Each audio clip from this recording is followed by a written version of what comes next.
Hola, ¿cómo están? Hoy quiero hablarles de Bobby Letts, el legendario Bobby Letts, gran empresario minero, hermano mayor de mi madre, personaje absolutamente extravagante y genial en mi familia. Bobby, el tío Bobby para mí, nació en 1934, en agosto de 1934. Mi padre nació unos meses después, en mayo de 1935. Mi madre nació en 1940, en abril del 40. O sea que era casi 6 años menor que el gran, legendario tío Bobby. Bobby estudió leyes en Lima.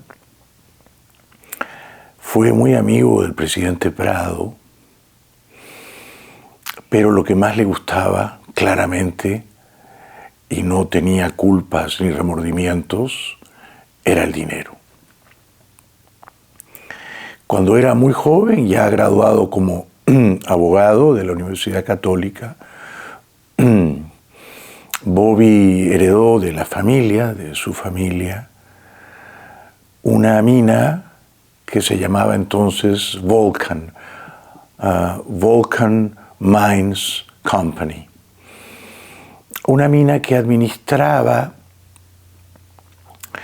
una concesión minera en el Abra de Ticlio, una mina que había sido fundada cuando Bobby era un niño, a principios de la década del 40.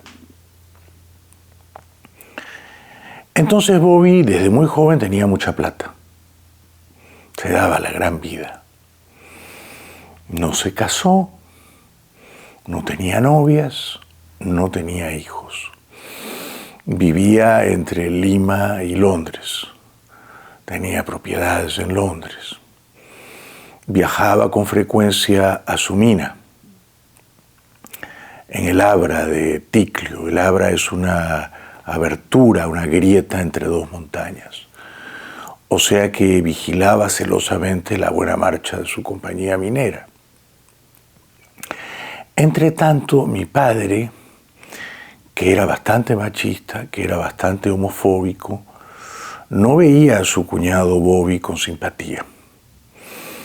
En la casa yo escuchaba los gritos de mi padre hablando con mamá. Y mi padre le decía: tu hermano Bobby es un maricón. Y a esta casa no entran maricones. Que no venga, no quiero verlo, nunca, es maricón. Mamá le decía: no es maricón, Bobby no es maricón. Entonces, ¿por qué no se ha casado? ¿Por qué no tiene novia? Rugía mi padre. Bueno, porque todavía no ha encontrado a la mujer de su vida. Dale tiempo, hay que tenerle paciencia. Es muy trabajador, está siempre viajando y atendiendo sus negocios, visitando sus minas. No tiene tiempo para el amor, para encontrar una chica, pero ya eso vendrá después, decía mi madre. Tan piadosa, tan bondadosa y tan ingenua. Sin embargo, a pesar de que mi padre era tan abiertamente homofóbico y mi madre tan adorablemente cándida, Bobby no se daba por aludido. Y en las reuniones familiares de Navidad y otras, saludaba a mi padre con mucho cariño, tomaba whiskies con él y con los otros tíos y cuñados y hablaban todos de política y las cosas fluían bien. Es decir, que Bobby era demasiado inteligente para rebajarse a una pelea tonta homofóbica con mi padre, ¿no? Yo creo que veía a mi padre con bastante compasión. Entonces Bobby continuó prosperando y mi padre siguió esgrimiendo argumentos homofóbicos contra su cuñado Bobby. Sin embargo, cuando mis padres tuvieron a un hijo llamado Miguel, que es el séptimo de sus hijos, Miguel, Miguel debió nacer allá por el año 73, ¿sí? 73. Mis padres, y sobre todo papá, qué sorpresa, la familia estaba en estado de shock, le pidieron a Bobby que fuera padrino de Miguelito recién nacido. Y Bobby, un caballero, no guardaba ningún rencor a su cuñado homofóbico, aceptó. Esto con los años, mucho tiempo después, cuando Bobby habría de morir, favoreció grandemente a mi hermano Miguel, ahijado del tío Bobby, ahijado del empresario minero, el legendario Bobby Letts, el billonario Bobby Letts. Pero a eso iremos luego. Porque en los 90, Bobby, siempre viajando mucho entre Lima y Londres, creo que en Londres él tenía sus principales clientes, ¿no? Que le compraban la plata, el zinc y el plomo que se extraían de sus minas. Bobby fue expandiendo su minera Volcan. En los 90, bajo Fujimori, se privatizaron muchas minas. Y entonces Bobby vio ahí grandes oportunidades para que su compañía minera se expandiera y se afianzara. Y compraba por aquí, por allá, compró unas minas en 127 millones de dólares en efectivo, compró otras minas por 62 millones de dólares y un pago adicional en acciones, compró otras minas por 20 o 30 millones de dólares.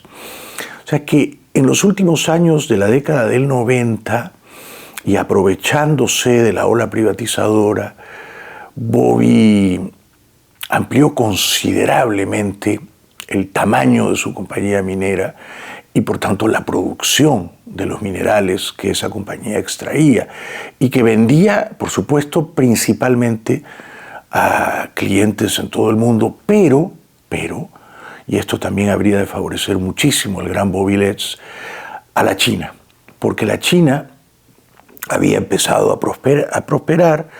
La China tenía, sí, un gobierno comunista en lo político, pero un gobierno capitalista en lo económico. La China, para continuar prosperando a tasas de crecimiento de 6 o 7% al año sostenidamente, necesitaba comprar los minerales que se vendían en América principalmente, también en el África.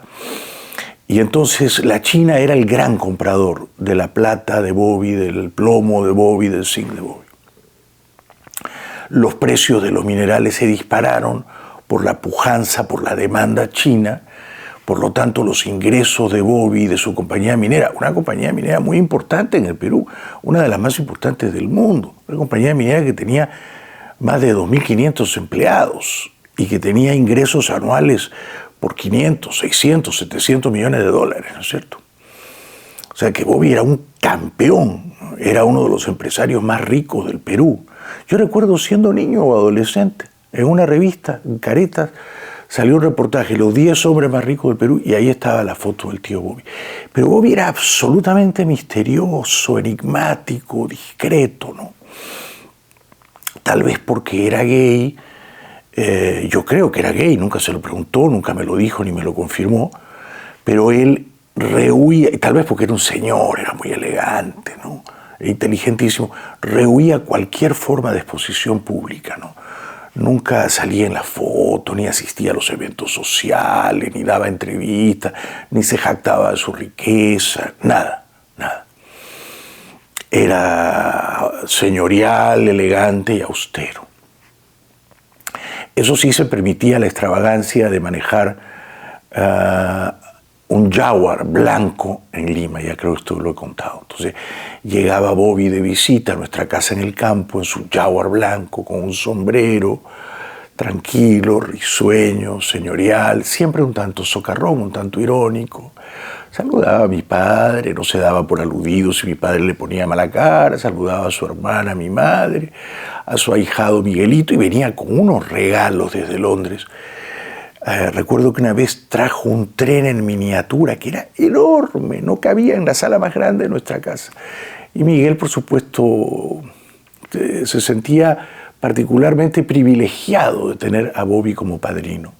Bueno, así que los ataques homofóbicos de mi padre contra Bobby eran generalmente a espaldas de Bobby, pero cuando estaba frente a Bobby, papá no era ya tan valiente para decirle estas cosas, estas procacidades, estas mezquindades, ¿no? Bobby entonces fue padrino de Miguel, venía de vez en cuando a la casa, traía regalos para su ahijado, tomaba whisky con mi padre, y habría de pasar algo increíble, ¿no? Mi padre murió el año 2006, Bobby murió 4 años después.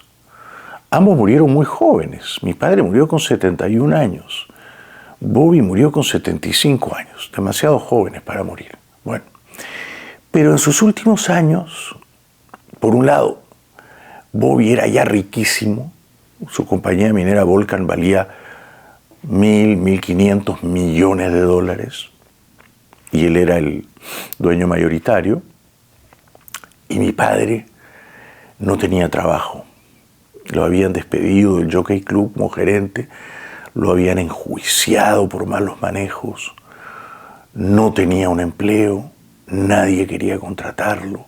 Yo lo ayudé en su defensa legal, por suerte no fue a la cárcel. O sea que mi padre había entrado en la más honda y triste decadencia en los últimos años de su vida. Recuerdo que no tenía demasiada plata ni siquiera para salir a comer con sus amigos o para darse un viajecito de vez en cuando, o para comprar sus whisky, sus vinos o sus pistolas, sus revólveres, sus municiones, sus cuchillos, que a él le gustaba todo ese mundo, ¿no? ¿Y qué creen que hizo Bobby? Mamá habló con Bobby. Bobby se reía mucho de mamá.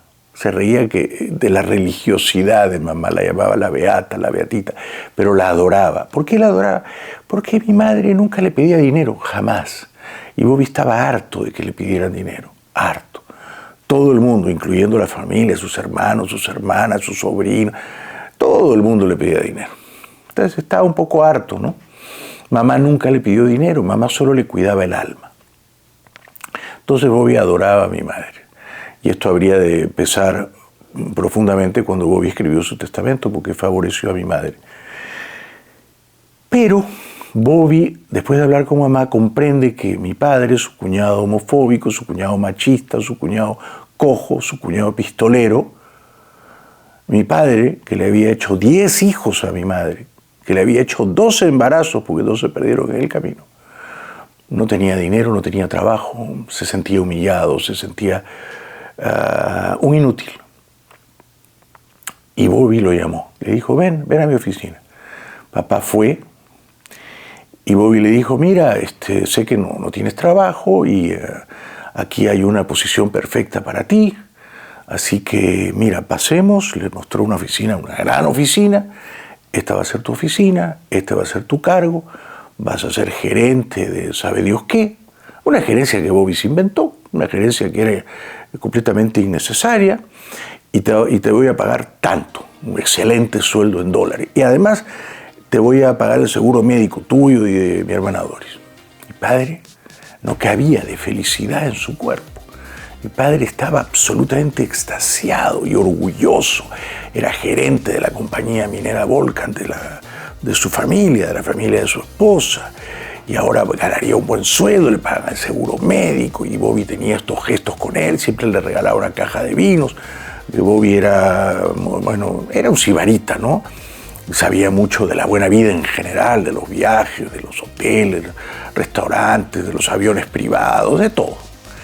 Y entonces Bobby le permitió a mi padre en los últimos años, en la postrimería de la vida de mi padre, ¿no?, esa alegría o ese orgullo capital, ¿no? O sea que todos nosotros en la familia, sobre todo mamá y todos mis hermanos, que quizá en otros tiempos mis hermanos más machistas, más homofóbicos, podían burlarse un poquito de Bobby, ¿no? De pronto lo vieron con otros ojos, ¿no? Y vieron que fuera gay o no fuera gay, esto era irrelevante, era un hombre de madera noble, era un hombre de buen corazón, un hombre que no guardaba rencores y que a su cuñado tan homofóbico que en otros tiempos decía que este maricón no entra a mi casa, A Bobby no le importó nada de eso, le dio un trabajo con un gran sueldo en dólares, con seguro médico incluido, y le permitió a mi padre tener esos últimos años de vida en los que se sintió no un inútil, sino una persona recompensada por el cariño y la generosidad de su cuñado.